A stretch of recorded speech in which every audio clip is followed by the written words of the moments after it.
everybody, and welcome to I Can Fix Your Movie. Howdy, howdy. We are, wow, howdy indeed. Howdy, y'all. Yeah. We are in episode 19. Yes. And we've got a very, very new film. Right. Right. We're not even doing like, hey, 2021? No. No. 23? Bump that. No. 2025? Not even 2025. 2026, folks. Yep. We're on the cusp. Yeah. We're not going to 19 something where the dinosaurs lived. No. When all films were black and white. No. This is the cusp of filmmaking. This one just came out. A lot of you may not even have watched it yet. Yeah. So this one, it's a pretty new one, and it's got my boy in it, who I think is great. But also the guy that started it all for us. He was in the first episode of I Can Fix Your Movie. He was, yes. In The Electric State. Yeah. Mr. Chris Pratt. Yeah. Which we like. We think Chris is great. Big Chris Pratt fans. Yeah, big. Big fans. But this one is an interesting film, and I don't think it has tons to fix. So we might be doing a short one today. Yeah. Don't know. But I was going through the fixes. I'm like, well, there's not that many, but they're enough to talk about. Yeah. Enough to fix. There's definitely enough that, we felt like we could do an episode with it. So here we are. This is the film Mercy. Mm-hmm. Didn't see it in the theaters. Did see it when it started streaming because I like the kind of near futuristic films, and yeah, I think those are great. And this has a little bit of a kind of a subject that I'm definitely interested in, the idea of like AI taking over things. And it was it's definitely an interesting concept, right, that deals with a lot of questions that we're already asking. Right. So let me just give you, if you haven't seen it, I would suggest it, actually. I would say, it's a good film. I think it's worth watching. Did you say it's fun? It's a fun film for me. I mean, I wasn't like gripped. This is not a comedy in any way. No. By the way, guys. Fun to me isn't like got to be comedy. I was just saying. No. You're right. Good film. You're right. It was fun to watch. Yeah, I mean, it's a mystery, and so those I are didn't always walk away from it depressed and frustrated. So it was fun. So it was fun. That's what I'm saying. Yeah. And I think you could watch this with in a group and be like, because what it kind of allows you to do is kind of have a little bit of talk afterwards. You can talk with some people and go, oh, what about this? And what about this? And like, I would have done that kind of thing. So how would you have fixed it? We assume people have conversations after films like we do. Maybe they don't. They don't. They just go, you want Maybe some they cherry just berry? And they move on with their world. They go live their lives, unlike us. We're like, take a movie and break it down to its bones, and then that was our fun. Try to dissect it. And other people are out there eating ice cream. Even movies what are we doing? We love, we have long conversations about, for sure. Well, this is the 2026 film Mercy. And let's just jump into the summary. Okay. It's set in a near future LA, which I was watching this stuff and it didn't look like near future. It looked like current. I'm just saying, look, man, I don't know if you've seen LA lately, but man, those red zones, woo, folks. Yeah. We're like getting there. Current LA. We're getting there. Yeah, give it a year. This is a very near future. Very near. I'll say set in a very, very near future LA. Actually, that little drone thing that she drove around, flew around, it's a thing. It's real. Yeah. So it could be a thing in the next couple of years, honestly. So the justice system has been fully handed over to this artificial intelligence, Mercy. Okay. Yep. And the story follows Detective Chris Raven. Yep. Which I don't love the name. And it's always hard for me. Wow. It's crazy. Raven. But also I don't know, this is probably just a me thing, but it's always a little bit hard for me when the main character is named is the same name as the actor. It throws you off a little bit? I don't mind that so much. I need the separation. Like I need. I liked it. I can be honest. I'm always like, I don't have to remember that name. His name is Chris because his name really is. Yeah, Chris. right. Yeah. Well, that's true. You don't have to think too hard about the name. But all I was thinking is like he's the same name, so in the podcast I get to say Chris. Yeah. Woohoo! And you know who we're talking about. Yeah. Well, he suddenly finds it. He wakes up. He suddenly finds himself accused of murdering his own wife. Yeah. Right?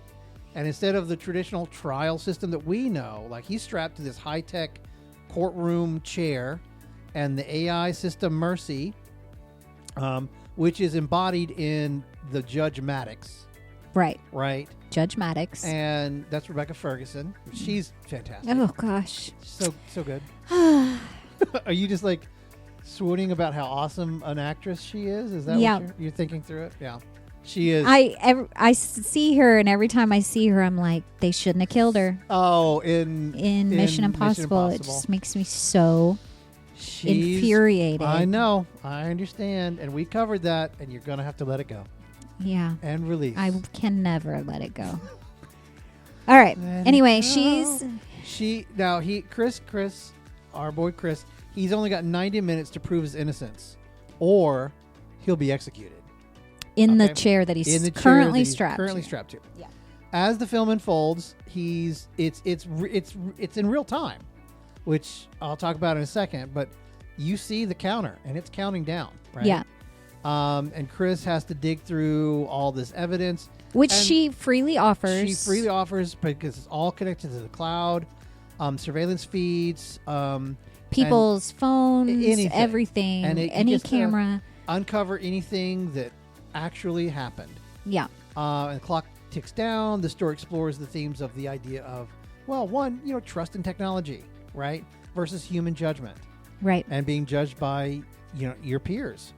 Right. And then and whether or not truth could even exist in a system that's actually run by, ones and zeros. Right. Because if it's all, facts and cold, and is there any way to see beyond that? Right. And he even says that. He's like, truth is never in the black and white. It's always in the gray. Right. Yeah. So it's part courtroom drama, part thriller, part action, right? Mm-hmm. And in the end, he's proven to be innocent. He does find his innocence, find out who actually killed his wife. Mm-hmm. Yes. But it's not as much, I'll just say, it's not as much fugitive as I really wanted it to be. Okay. You know what I mean? Yeah. I was hoping it was a little bit more fugitive because he's trying to prove, it's the one-armed man, right? And that's what I was kind of hoping it would have been. And it was more Scooby-Doo than fugitive. It really was. Well, I mean, really the whole film pretty much just takes place in this chair, in this room. Right. Which is very interesting. It's just a really interesting concept. But yes, through looking through all of it, I mean, he basically just kind of figures it out through the data. So what we liked, one, doing a movie in real time is kind of cool. Johnny Depp did it in the film Nick of Time. Yes. And it's not a new concept, but it's a cool one. And I like the ticking clock because the ticking clock, it directly sets the narrative in motion, and it's a natural urgency. Yeah. And when it works, it feels like it's a high stakes, movie that has something that you're actually pushing for. Right. Right. You can't look away. Yeah. You feel the time ticking down. Right. Right and the along with tension him. is right there. Yeah. Right. Yes. I also liked the AI judge concept. But like the idea that something could be emotionless and the possibility of being flawed. It's this kind of fantastic sci-fi dilemma of like, how far can we trust it? Right. And I think films that deal with, how do we deal with crime? Like, how can we make sure, that the bad guys are always put away? It's an interesting idea. You have this, if you ask most people, they're like, do you think the system of crime is efficient? And no, The justice system? The justice system. No, it's not. It takes forever for justice. People commit horrible crimes, and they, 8 years later, they're still rehashing this, and they never truly okay. And it's terrible. How do you deal with because I can see both sides. Right. And that's kind of where this is living, Yeah. So, hot take misstep. I think the film introduces a fascinating question about AI and AI justice, but never really digs deep enough to answer the questions of AI justice. Not really, in my opinion. It hints at something profound, but then I think it plays it safe.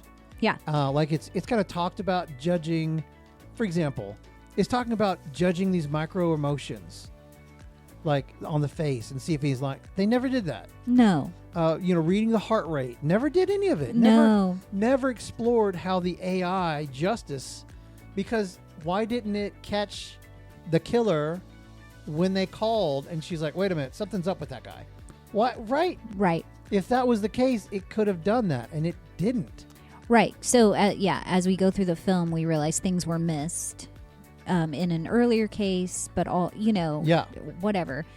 Things that she could have easily, I think, brought into this case and figured out. Anyway. Yeah. But, yeah. I think, basically, I was looking for this film to be a Minority Report meets The Fugitive. Yes. Right? That's what I was really hoping for. Right. And it kind of didn't really get there. I mean, and this one is a little bit similar to Minority Report in that they don't really, I don't know. Minority Report kind of answered the question of should people be punished for something they haven't done yet, right? And kind of that was kind of the idea, right? Because of these precogs were is it worth it to actually punish somebody for something that they haven't done? Right, but it does open up a big question. But it saves. It saves people at the same time. In that film, it was murder dropped to nothing. Because people were because they're being caught. Exactly. They're being caught before they even commit it. But so it was kind of that moral dilemma. This one sort of brings up kind of some of the same, is AI that doesn't understand human nature necessarily, able to really come to the right conclusions? Right. And I think they kind of figured out that no, she isn't. She's fallible. Yeah. She isn't always. And he says, human and AI, we all make mistakes. Right. And there were mistakes that she had made. Right. That we realize. And so it's kind of one of those questions of do we put how much of our lives can we put in the hands? How much trust can we put into AI? They literally say, though, the percentage that crime had dropped was insane. Yeah, and I think that's always the question of these films is is the trade-off worth it? I know, but they is the trade-off the trade-off of less crime and a more peaceful society worth a couple of maybe mistakes happening and innocent people being punished? And I think at the end, it's tough. I think in the end, it's one of those things of it's not, even though it's. But that's why I think that there has to be a better system in place, incorporating both. Yeah. And I'm going to get to that. Okay. I actually talk about that. A moral dilemma that I tackle. Okay. All right. So let's jump into some fixes. Yeah, let's do it. And again, there's not tons, but I think that they're juicy enough to really make a bite into it. First of all, the world does feel thin.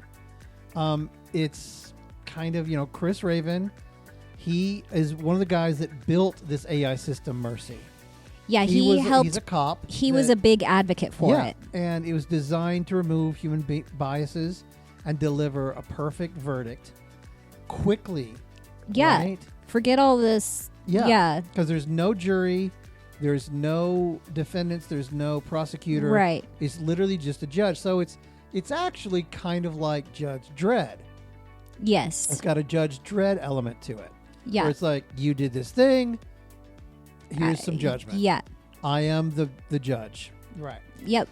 Judge, jury, So, executioner. Right. All I'm in sure one. they the person who wrote this was pulling from all these things. And if they're listening, they're like, yes, I did. Yeah. Minority Report. Yes. Fugitive. Yes. Judge Dredd. Yes. That's exactly what I did. Or they might just be sitting there going, no, dummy, I used this. But hopefully the previous. Yeah. Or they might be like, I've never even heard of those movies. Yes. This is a totally original idea that just popped into my head. Yeah.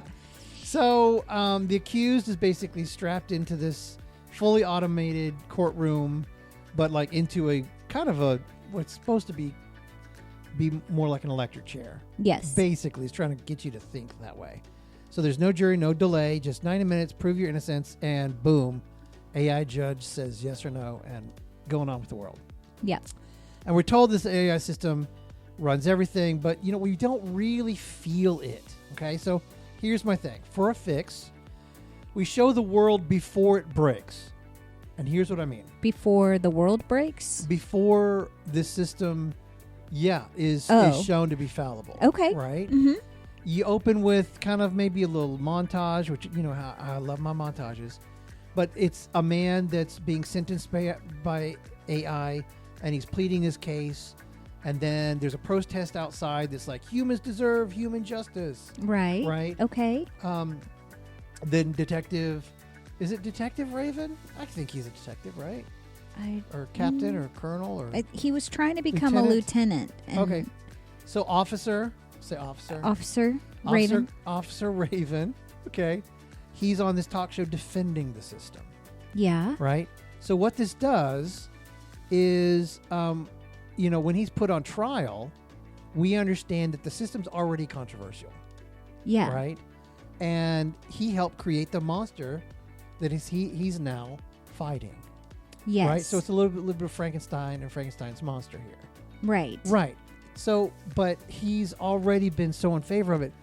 But we didn't really get that this was super controversial really until kind of the end. We got it from some of the posts of his daughter, and then his wife mentioned it like once or something. Yeah. But you didn't really get, is this really the best thing? Yeah. You didn't really get that. We didn't see people questioning it. No, yeah, and you really should have. Mm-hmm. You really should have. Because what you really saw was the opposite.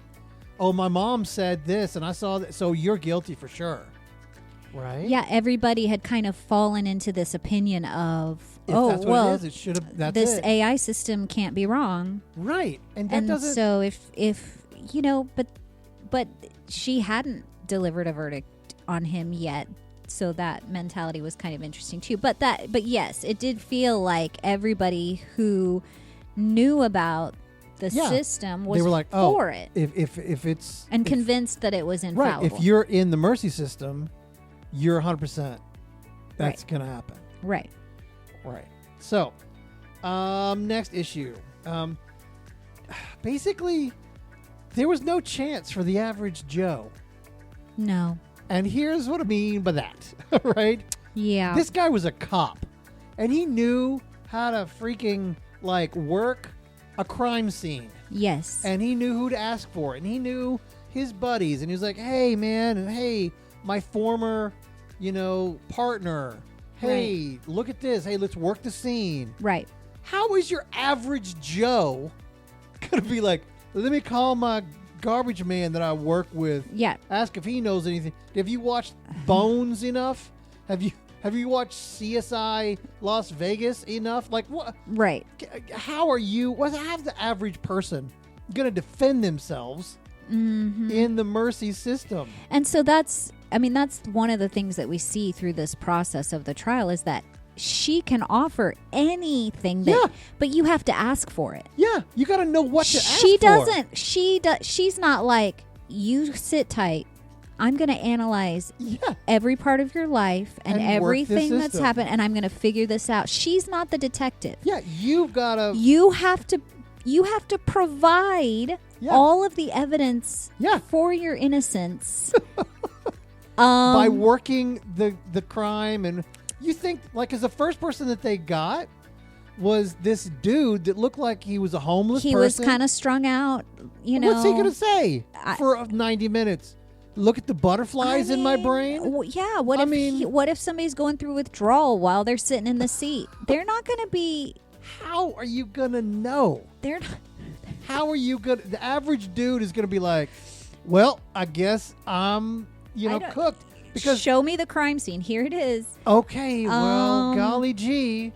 I don't know what to do from here. Yeah, it felt... Because even this guy, even Chris, was like, well, I guess there's nothing for me to do.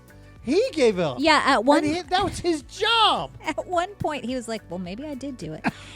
And to which she stops him, and she was like, she's like, if you confess, then I have to execute you. Right. And so he's like, all right, let's keep going. Your average Joe has no shot. No shot. If she was a system that was detective, judge, and jury. Yeah. And I've got a fix. But she's not. She's not. I got a fix. I got an idea.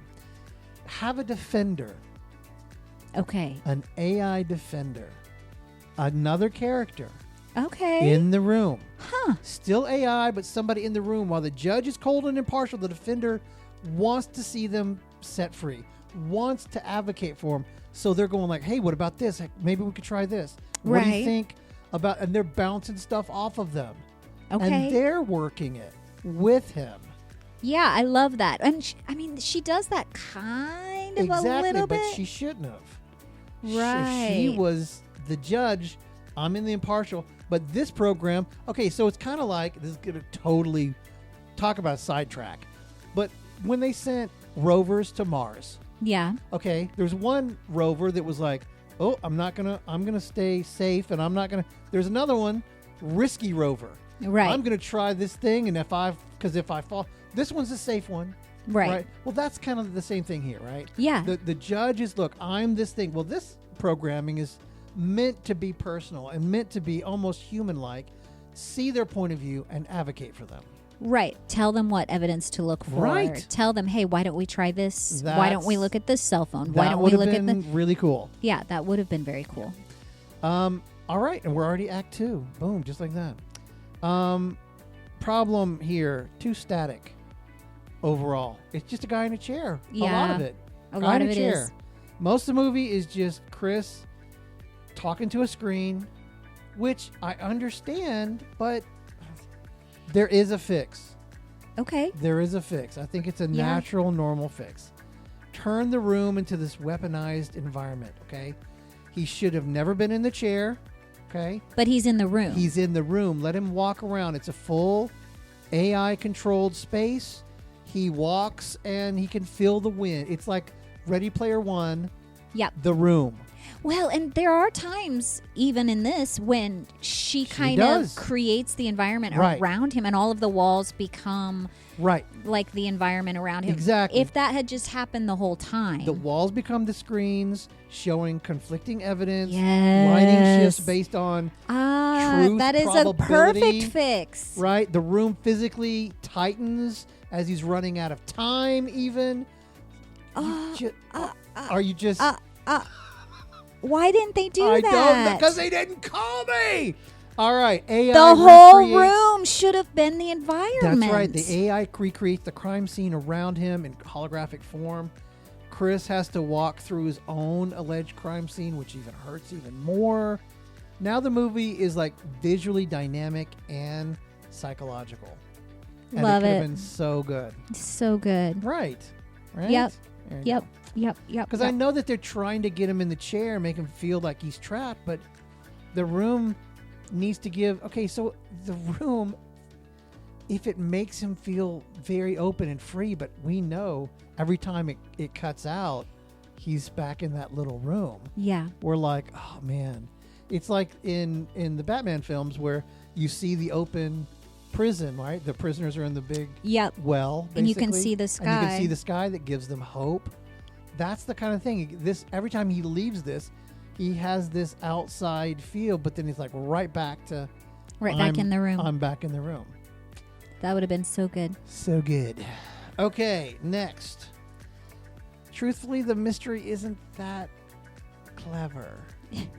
It's just not. I mean, the investigation feels straightforward instead of mind-bending. And if you, like I said earlier, if you've watched enough Scooby-Doo, you know they only introduce one character and then they kind of dismiss him, it's probably going to be him. Yeah.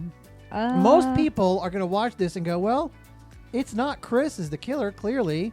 And if it is, you're going to feel like weirded by it. You're like, oh. Yeah, if that's the... he is why am the I killer? watching this if that's The case. the case? Yeah, he's probably not the killer. So they only introduce one other person. And it was his AA sponsor. And we're like, oh, I guess it's Well, they introduce this guy. They introduce another character, but they quickly absolve him. Like Yeah, they show the that he guy that his wife was having an affair with. his wife was having an affair, and they introduced that guy. But then he's quickly like he has an alibi, and so he's like, oh, he couldn't be it.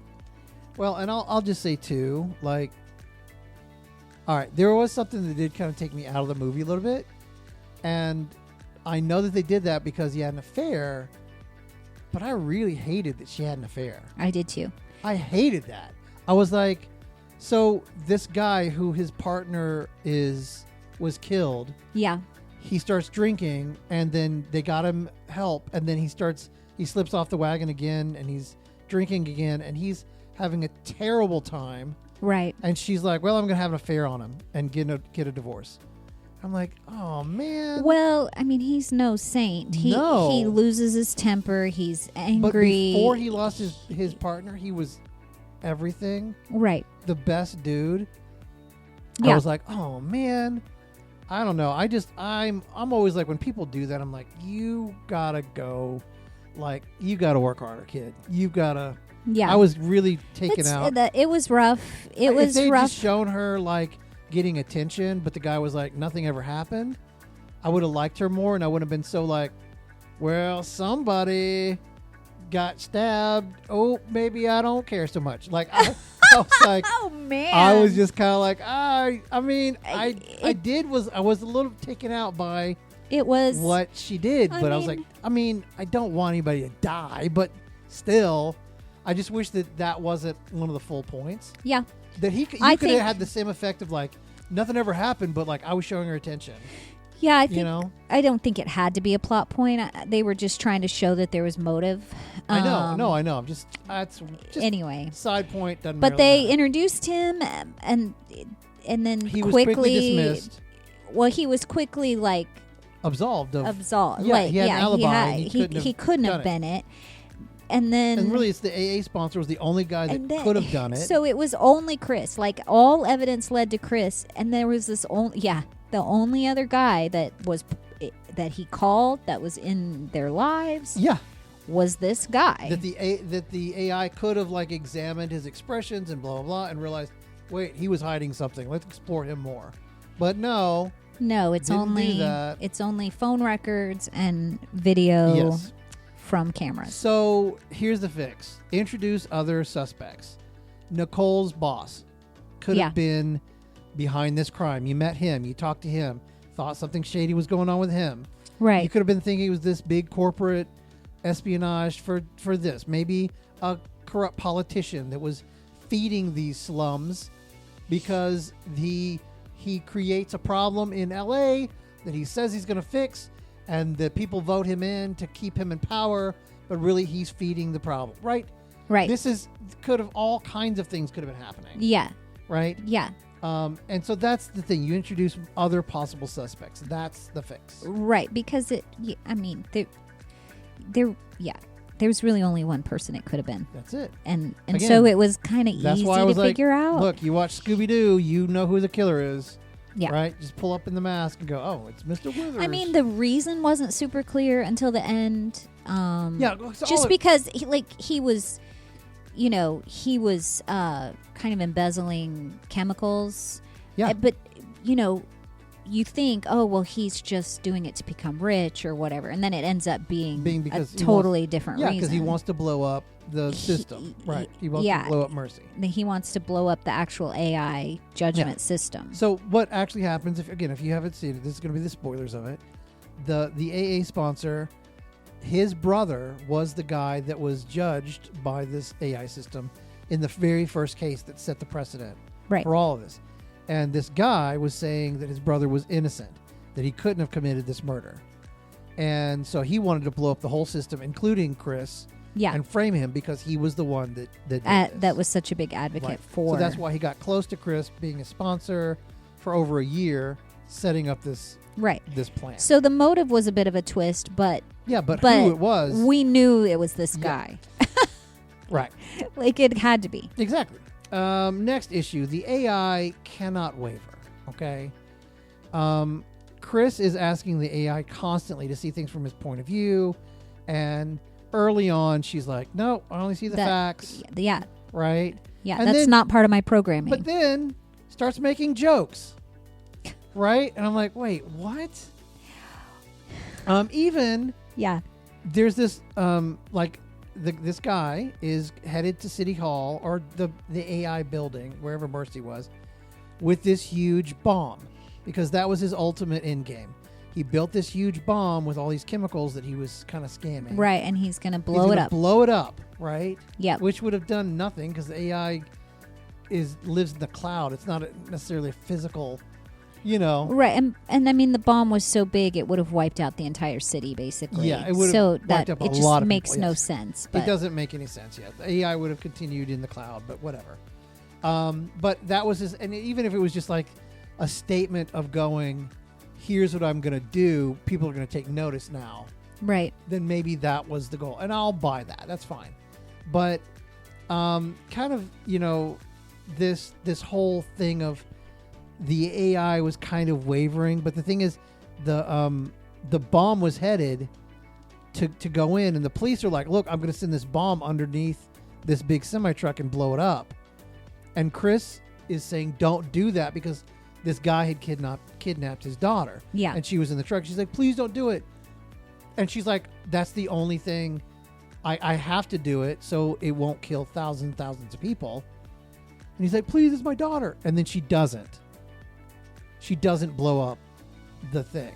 Well, she somehow, Causes disengages the machine and the that's going to cop- blow it up. Yeah, the cop goes, it was a misfire.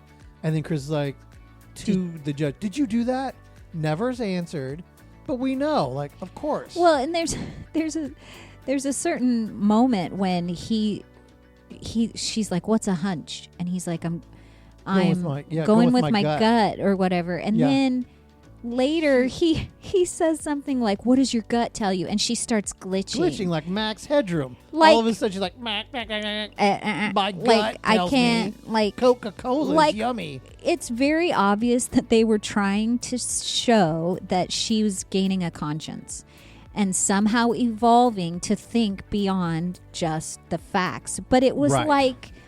it was literally like one thing he said. Yeah. And all of a caused her sudden she's questioning everything that she right. is. And that to me just felt really doesn't kind work. of ridiculous. Asking AI to change his program is like saying to a chair, hey, chair, be more comfortable. You can't do it. It doesn't work. Yeah. Okay? So for the fix, the defender The defender. that we've created, Mm-hmm. he's programmed to understand and try to make decisions.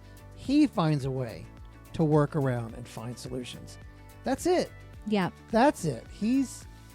Whoever, they are doing these things. They're finding the solutions.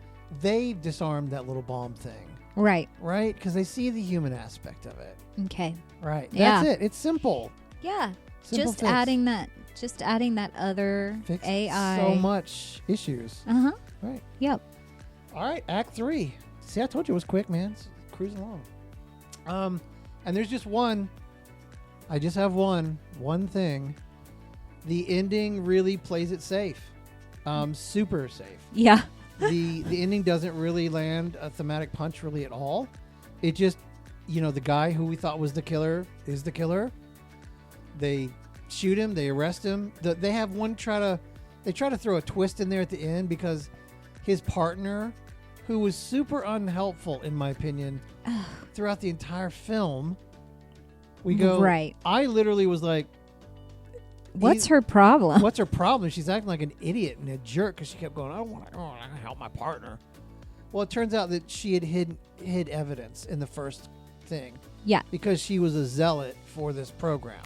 Right. She felt like the Mercy program was more important than anything else. Right, which was not set up in her character at all. They never set that up, other than the fact that when he first asks her for help, she's Yes. like, well, She's like, if this doesn't I'll help you, help you, but if the Mercy thing finds you guilty, then that's what it is. and I'm not going to help you. Yeah. And there's nothing I can do about that because the Mercy thing is more important than you are. Yeah, but whenever evidence starts coming in, she still was kind of like, ugh, okay. She kept doing that kind of eye roll thing, and it was kind of annoying. And I know that they were setting up that she actually hid this evidence, and she didn't want... Right. Almost like she was like, I would sacrifice my partner, too. Yeah, You know. she sacrificed the first guy who we find out was innocent because she hid evidence. And evidence apparently that AI didn't have access to until it found out that it had been hidden. And then it was able to go back and search that. But anyway, Right. it just wasn't set up for her to be... It was an interesting twist, I guess. But Right. yeah, they never really set up that about her character or... Right. So I have two kind of things to fix this. Yeah. Not different things, but just 2 points. Okay. So at the end, when Chris is proven innocent. Okay? Yes. So this is the first part. Chris is proven innocent. He's got maybe 6 or 7 minutes or something like that left. But the bomb truck is headed toward Mercy with his daughter inside. Yes. He's going to die. The program's going to get blown up. Right. And his daughter's going to die. Yes. In his mind, though, the most important thing is the daughter's going to die. Right. Even more important than thousands might also die. Right. His daughter. Right. The only thing he has left. Which, again, the little side point. When his wife died, he never really had an emotional breakdown like I wanted him to. And he never had that conversation with his daughter like, you're the only thing I have left. You have to believe in me. Yeah. Which he should have had. Okay. All right. Moving on. Right. When he's proven innocent, the bomb is headed toward him, but his daughter's in danger. He's like, oh, you're proven 0% chance of you doing this. You're free to go. Yeah. Well, if he left, he would have no longer had access to stop Rob and talk to people and to do, anything like the connections. Right. He would have lost all access to the cameras, and the to cloud and everything. Right. To help them stop this person from killing his daughter.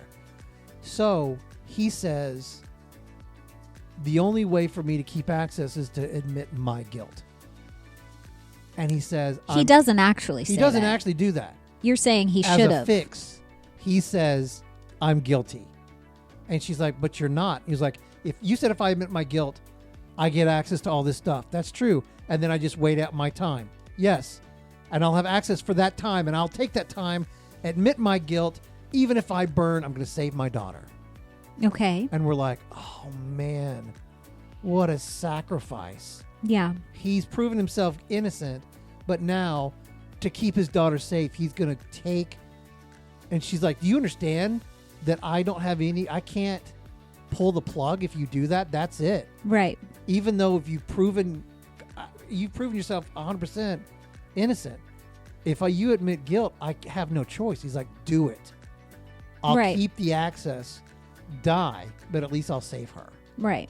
That's huge. Right. So he sentences himself to death, but he keeps the access and keeps his daughter from being killed. That's the thought process. Okay. Then, after Rob is stopped, at the end, the judge has no choice. He's going to carry out the sentence. And Raven stops trying to prove his innocence in these last moments. Right. Right? He's arguing. He's saying, if you're perfect, then, if you're perfect, then you can't make mistakes. But if you can't make mistakes, you can't learn. And if you can't learn, your judgments are flawed. Right. And she's like, then she can start going. Then she can glitch. Start glitching a little bit. He shows how the wrong judgments in the first case caused deaths of a lot of people, including his wife. Yeah. Right? And instead of smiling and credits roll, right? They're seeing that something does have to change, right? Mm-hmm. And it doesn't, and the program doesn't delete itself because I was like, are you going to delete yourself? What are you going to do? Right. What's the Right? solution? Right. And it decides to learn and dig deeper into every case, giving it longer time to process the information, using this other person to help me. And it's taking the burden off the prisoner to prove themselves innocent. Yeah. Rather than saying, I'm going to take this time to make you prove yourself innocent. I am going to look for the guilt and prove the guilt. Right. And go opposite of you prove yourself innocent to me. No, I got to prove you guilty. Right. And here's the reasons why. Okay. And those things with the defender can be refuted. Okay. The judge then agrees, and that the change can happen, right? And Chris, will die in this thing. And then, because it's like, well, at least I helped that change. He still knows he's going to die. The defender then overrides the system, pulling the plug, and stops the death of Chris. Okay. The defender becomes kind of an AI hero. Yes. And helps him do it, right? Yeah. Then the systems get revamped with not just AI, but with peers. Human peers that are in the room. And I think the thing that I said, well, I think I'm going to fix it, that's it. Yeah. It's not just, you put the human back in the judgment as well. Right. So AI is helping, AI is giving access to all those things. But humans are able to make the judgments as well. Yeah. And make those things happen. Okay. But it can be super efficient using the AI as the tool, not the end. Right. Not the everything. Not the everything. Got it. And that's the fixes. Yeah, I think it would have been great to see kind of the revamped system at the end of it. Yeah. We never saw that. No. We never saw the solution. No. So that's the fixes for Mercy. Yeah. Yeah. Good film. Good ideas. Good film. Yeah, see it. Like, just after talking about it with you, having the room become the different settings, the crime scene, her office, wherever he needed to be, like all of a sudden he could be there in that room. That would have made a huge difference. Having an AI defender would have made a huge difference. Yeah. And then at the end, seeing how they actually restructure the system. Yeah. So there you go. That's the new one. And we hope you guys liked that one. Yeah. If you did, share with people, leave us some ratings. Again, I keep seeing like the same towns every week we put stuff out. Same people are out there. We want to hear from you guys, though. Yeah, we'd love to hear from you. We'd love to hear from you guys. Leave some comments. Leave us some ratings. If you listen every week, especially, I'm going to put this mandate to you. If you listen every week, leave us a comment. Leave us a rating. Leave us an awesome rating, is what I meant to say. Leave us an awesome rating. Continue to listen, and we hope you have a good time with it. So that's all we got for you this week. All right. We'll see you next time. Bye, guys.